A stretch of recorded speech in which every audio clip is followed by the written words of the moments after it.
What does this patient have? Essential thrombocythemia, polycythemia vera, or masked polycythemia vera?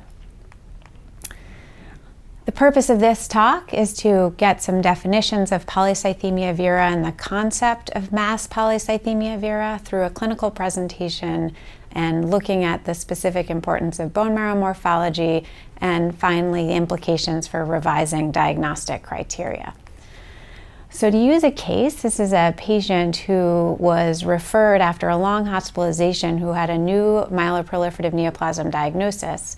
It was identified when he was admitted to a trauma service when he was struck by a car and was found to have leukocytosis and thrombocytosis. And despite a very life-threatening bleed, ultimately a nadir hemoglobin of 6.3, his initial hemoglobin had a white count of 25,000 that was left shifted, a hemoglobin of 16.6, an elevated platelet count.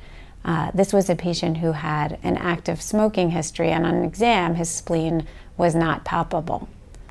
A bone marrow biopsy was done and was 70% cellular, had areas that were more cellular than that, megakaryocyte atypia, as we typically see in myeloproliferative neoplasms, and there was grade 2 fibrosis. There was no stainable iron. The karyotype was normal. The JAK2 V617F mutation was detected, and this was actually interpreted by the pathologist as primary myelofibrosis. From a clinical standpoint, particularly an asymptomatic patient who has vascular risk, this was a patient who had features of several different MPN subtypes. He had some polycythemia vera-like features, including a high hemoglobin, which we don't typically see in myelofibrosis, a normal spleen size, again, atypical for myelofibrosis. Fibrosis in his marrow was more typical of myelofibrosis, though not atypical in polycythemia vera, and I think we under-recognize the amount of fibrosis that can sometimes be seen in patients with polycythemia vera. And the leukocytosis is actually seen in both and may confer a high vascular risk. So again, in this patient, one of my overarching concerns was reducing the risk of having future clots, including arterial clots and venous clots. And accurate subtyping of his MPN subtype can help to inform this.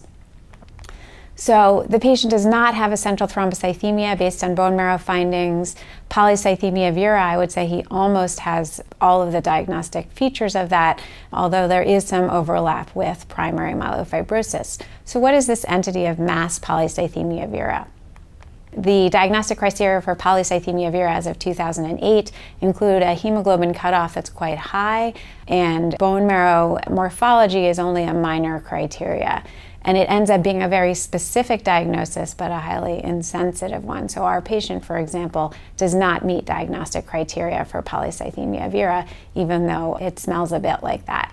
So looking at the literature, there's been one case series that's been analyzed of patients with a high hemoglobin but not meeting diagnostic criteria compared to those where diagnostic criteria were met, looking at survival outcomes and risk, and it found that masked polycythemia vera was associated with a less favorable survival, including thrombotic risk and probably a higher risk of progression of disease.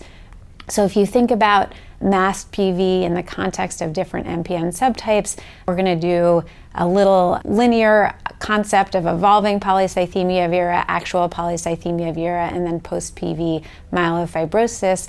Iron deficiency used to be called masked PV if they're not meeting diagnostic criteria, but we see overlap with a number of different other diagnostic and proposed diagnostic entities, and masked PV can sometimes overlap all of these. So masked PV should probably be treated as a variant of polycythemia vera, including phlebotomy and cytoreduction together with aspirin as indicated, but perhaps this lack of clarity in diagnosing some of these patients could be solved with revision of the diagnostic criteria. And in fact, that's what happened. So the WHO classification in 2016 has now decreased the hemoglobin threshold, has included bone marrow biopsy as a major criteria, and probably will increase the sensitivity of patients like this one who appear to have at least all of the associated risks associated with polycythemia vera. So by the 2016 WHO criteria, this patient has polycythemia vera and will be treated appropriately with phlebotomy, aspirin, and hydroxyurea. Thank you for your attention and watching today.